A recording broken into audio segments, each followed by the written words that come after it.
Hi, welcome to Live on Platform Toronto, and we have Rima Berns-McGowan with us, MPP, and so delighted and overwhelmed to have you, Rima, with us today. Thank you so very much for joining us. Thank you so much for having me. It's an incredible honor to be here, and I'm just absolutely delighted to be able to have this conversation with you. Thank you so very much. In fact, as I was saying off the screen, that I'm so overwhelmed. As much as I have gone through what you are, what you have done. I mean, I find myself in no position to have a discussion with you regarding Oh, no, no, on the contrary. because No, no.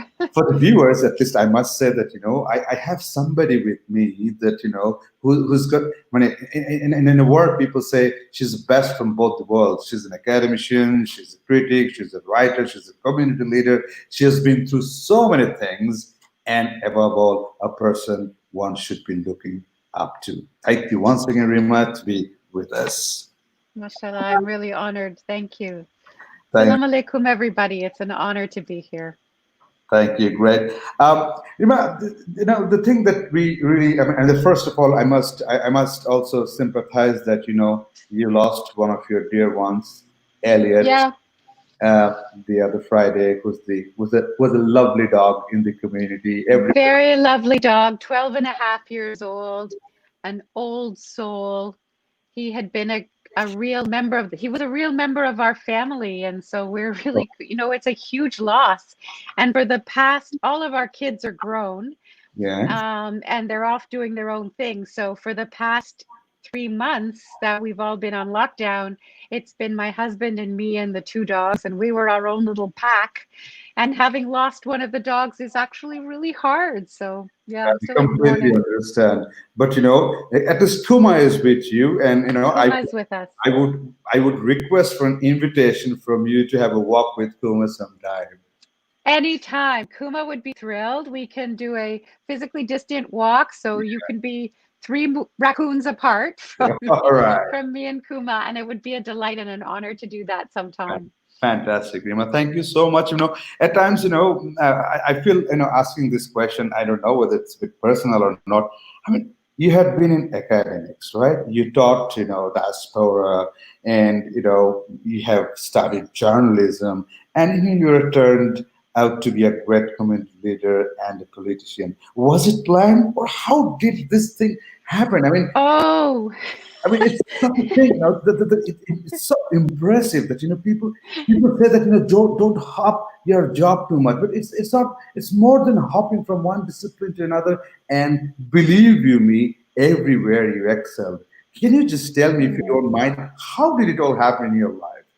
You are so kind to ask. No, in my wildest dreams, I never imagined doing something like this, and I would have, in my mind, run away.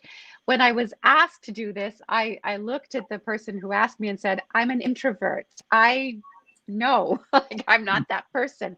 It was actually students of mine who persuaded me to run. And the reason that they asked was they said, you have such a thoughtful way of understanding how systems work and how we need to fix Canadian systems so that they work for everybody. So won't you please take that voice out of the classroom and onto into the wider arena? And that was ultimately the reason that I agreed to run. And I thought, even if I spend 4 years just talking about what we need to do, changing the conversations on the systems that we have and how they need to be fixed so that they work for everybody, maybe that's not a bad way to spend 4 years. So that's how I ended up here. And I said to them, I've never organized to run. I don't know because I never planned this. So I didn't do all the steps that people do when they intend to go into politics. Yeah. And they said, "Don't you worry, we'll take care of that part." And they did. So here I am. Yeah, you have been advocating systematic changes for such a long time, and I'm sure everything happens for a good reason, and that is why we have got such a good community leader like you, even though it was not ever planned in your life. Great. And we're grateful to the destiny, divine intervention, God, however you call it. I definitely feel as though I have had guidance, and those that fingers between my shoulder blades pushing me on. Alhamdulillah. So here I am, Great. and trying to do my best. Yeah, you're doing a great job, Rima. Thanks. Going back to this new normal thing, as we thought of, the whole pandemic, as we were talking, it happens once in a century, and no community, no country, no individual, no organization has ever had this experience of handling or going through such things, such changes. So, what do you think? What would be the major challenges? In terms of if you talk about a personal challenge, community, or overall a community, what would be the the challenges of this new normal to you? Well, I think that there are so many challenges. I think that in the first place, everybody is afraid in some ways, and everybody is mourning something. So it's extremely difficult for everybody, but particularly for folks in the Bangladeshi community. Um, you know, many people in the community were working in jobs that have been shut down. So a lot of people have lost their income. Some people are essential workers, and that has had its own set of very serious challenges. So, if you're still working as an essential worker, but you need to be out in the community where you can't self isolate, Right. or if you lost your income, either way, you're in a really difficult set of circumstances, and many people in the community found themselves in that set of circumstances. So, on top of having to homeschool their kids, and maybe if they live in an apartment building, they can't easily get outside, all of those issues compound the concerns, the health concerns, and also the mental health concerns, the income concerns, the how do we keep a roof over our heads? Because certainly in places like Crescent Town, the landlords haven't always been understanding or kind. And so all of these things have taken a huge toll. And I do think also um, many members of the community who are here in Canada because of uh, political issues back home, um, I think dealt with crises back home that were one set of crises, and then now they're here and there's a different crisis happening. And so I think that um, there sometimes when we've been through a traumatic event, we tend to react to the next traumatic event the way we survived the first one. But it's a different kind of trauma. So, although people are traumatized again, it's a different kind of trauma that requires a different kind of response. And I think that that's really, really difficult for some folks to go through. So, for instance, early on, particularly, there were some folks in the community who didn't want to go outside for fear that that's where they would catch the virus, even going outside anywhere. And that's not necessarily because maybe, if you were in a former set of hostilities, that would be that would be the response that you'd make. But here, that wasn't necessarily the best thing to do because being trapped inside without access to the outdoors isn't great for anybody's mental health, particularly when everybody is stressed. So I think one of the things that I was able to do was, with the help of Imam Irshad Osman, address the community through the masjid after his weekly khutbah at Juma prayers, just to be able to say to people, really go outside. It's good for your health. Just be careful when you're there to stay away from folks that you're not living with. Make sure to keep 6 feet apart and that physical distancing piece. I think that the government's messaging wasn't always very straightforward or clear. And so I think for people to be working, and it wasn't translated into Bengali, so it was difficult for everybody to hear it. So we had to rely on word of mouth to get information out about how people should act and react. There were places where some folks were working that shouldn't have been work open. And people, factories that were not essential workers, and people were being forced to work because they didn't want to lose their jobs without PPE and without physical distancing. So those kinds of things have been real stresses for the community. And I think that figuring out how, which is why I think a show like this is really important, because helping people to figure out how to manage these new challenges is so important. Yeah, and as you rightly said, yeah, people often, ignore the mental factor, the mental wellness factor, because they are so engaged, engrossed with, the other things like, bring the bread and butter for the family. They kind of, Exactly. bypass the entire issue of mental well-being. So, from that perspective, as you rightly highlighted, what do you think? How we should be taking up this issue of mental well-being, mental wellness during this entire fiasco?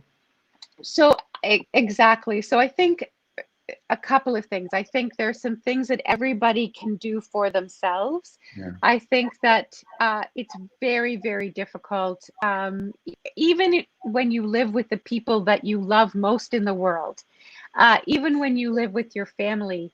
If you're always on top of each other, it's very difficult.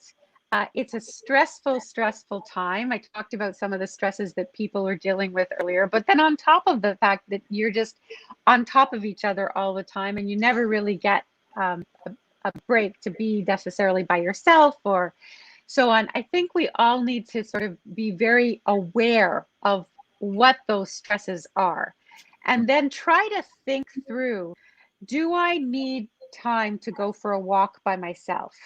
Do I just need to go, with somebody and just walk a little bit, have some time to get outside, to go and get a little bit of exercise, whether or not you have a dog, just to go and get out, get outside. And there are ways to do that, but I think that it's absolutely crucial.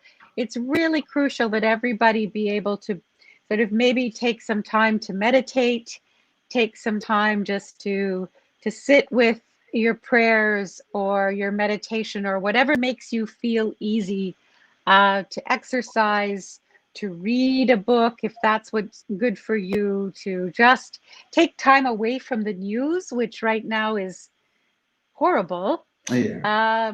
and do the kinds of things that make you feel grounded and just feel more able to cope on a daily basis. Certainly, I need to do that. It's absolutely crucial for me. I spend a lot of time supporting members of the community. Right at the beginning of this, I put out a call on social media and said, if you need a phone call, let me know. I will phone you. I will, help you brainstorm through your problem. I will help connect you to people who can help you. And I have been doing that every day. And it's hard work Yeah. because No, yeah. I'm sort of taking on people's problems and helping them. And I'm very privileged to be able to do it, but it's hard. If I didn't also take care of myself, I wouldn't be able to. And so I think that's true for each and every one of us, because no matter who you are and who you're supporting, it's hard. True. Or how you're doing it, it's hard. So take some time for yourself. I also think that this is a piece that the government is really going to have to focus on, that all of our mental health has taken a huge hit, and that communities that are racialized, that are marginalized in many ways, have taken more of a hit than others, and many people in the Bangladeshi community are in that situation. And so there's going to have to be help for people. I know that right now, if you are a healthcare worker, Right. there are places you can go to get mental health supports, but we need it for everybody. True. And I think that is, I mean, there are obviously other pieces that have to also come in. We still don't have rent relief. we still don't have a plan. Right now, you can't evict anybody, but we don't have a plan for what's going to happen at the end of that period. Right. And, you know, God forbid that landlords begin to evict people because there's nowhere for them to go. Shelters, I mean, it would just be a nightmare for everybody. So, inshallah, landlords will work with people, but we need the government to step up to have a moratorium. So, no COVID evictions whatsoever, a ban on those, and also rent relief to help people. And I think those pieces are really crucial. Um, you know, the premier did say if you can only afford to eat and not pay your rent, then please eat. Like, you have to eat. But we are going to have to deal with the rent issue. That is a big question that is looming. Right after that is the mental health support piece. And I think that for the sake of everybody, the government's going to have to step up and make sure that people can have access to mental health supports where they need it. I'm sure the government will do that accordingly, and let's hope for the best. And of course, as you were actually saying, there is a social stigma, and that will take some time to fade away or go away. $1 million question. I know nobody has the right answer, but from your experience of community of whatever you have done all across, what do you think? How long might it take for a community, for a person, for an organization to come out of this whole catastrophe? I mean, I know I it's mean, a difficult question, but then again, out of experience, what's your thought on that? that is the $1 million question. If Yeah, I had a crystal ball, yeah. I'd be doing very well right now. I mean, I think the key issue is that this is not going to go away anytime soon. So we are in this until, because the virus is absolutely deadly. Yeah. You know, some people don't even know they have it. They're asymptomatic. That's the scary thing about it. Roughly, it seems 1/3 of people who contract the virus don't even know that they have it. Yeah. But it's not clear who it strikes really hard. It's more likely to strike hard if it's an older person. It's more likely to strike hard if there are certain underlying health conditions. But it's not clear. And it also has had devastating effects on young people who, as far as everybody knows, are perfectly healthy. So it's a terrible, terrible, terrible virus. And of course, when people live, a number of people in a very close space, when one person gets it, they can't self-isolate, which greatly increases the chances of other people living in the space of getting it as well. And that's why the doctors at Michael Garron Hospital have noticed that in fact there's a higher prevalence of cases in places like Crescent Town and Thorncliffe Park than there are in neighborhoods where people can live more spread out. And that both has to do with the fact that lots of people are essential workers. So they're in spaces where they can contract it. They often have to take the TTC Hmm. to work, but then also they can't self-isolate when they get home. So we are facing a situation where the virus is around. It's devastating. We have to take it seriously. And we're looking at how long will it be before there's a vaccine? Yeah. How will it be a year? Will it be 18 months? So, we're in this for a while. So we have to figure out, we can't just, put our heads in the sand and pretend it's going to go away. Yeah. We actually have to figure out how we're going to live in this new normal for as long as it is the new normal. And so we have to take care of ourselves and our health, which means that physical distancing, the 6 feet apart from anybody that you're not living with, is a thing you have to take seriously. Wearing a mask, um, even a homemade mask, preferably with a pocket that you can stick a filter into, is really important. Making sure that you don't, touch your face. If you do feel sick, don't go out. Um, those kinds of, taking those kinds of precautions are really important. But also then taking care of, how, if this is what it is, how am I going to take care of my mental health? How am I going to survive the next year and a half? Rima, it was so thoughtful of you. As I said, I've been. I'm sure me, along with the entire viewers who are watching us or will watch us later, will be so enlightened by the thoughts that you have and the areas that you have thrown lights on based on your experience. And I for sure know that I have learned a lot from you, and from starting from the community perspective to your personal experience and views on the entire situation. Thank you so much. It will never end, and I think I must have to do at least 100 more episodes of being live with you to know more and more things from you. I want to know how journalism life was there for you. I want to know how Christian life is going there with you. I want to know how you had been experiencing yourself as a teacher. So many things, so many thousand questions and issues that I have that I really want to discuss with you. But maybe it will take a couple more live sessions to, if you kindly agree. Of course, we will reach out to you to know more about these things. It's not for the, let me be selfish, if not for the community, but at least for people like us, we want to be inspired by people like you, to be very honest. Thank You're so you. kind. Thank you so much. I would love to talk anytime. Thank you so much for having me. And inshallah, we'll speak again very soon. Absolutely. Rima will reach out to you. And from this platform, we're also thinking about the kids. They have been suffering all this time, staying at home. So we are thinking to do something during this summer break. People do a lot of community work and the students get engaged, Yeah. especially little kids. So we are trying to come up with some sort of an online act, like, maybe a painting exhibition, painting thing, or whatever we can get themselves involved being online. And I'm sure we'll reach out to you for your support, at least to be with us, with your ideas, with your guidance, and with your kind message to inspire the entire initiative that we are planning to do. So Anytime. Thank you so much. thank you, Remus. Thank you so very much, and hopefully, Kumar stays well. And Hopefully he does. We need him. absolutely. And I look forward to meeting you when all these things get a little settled. I look forward to having a walk with him, keeping a distance. And I look forward to talking to you very soon.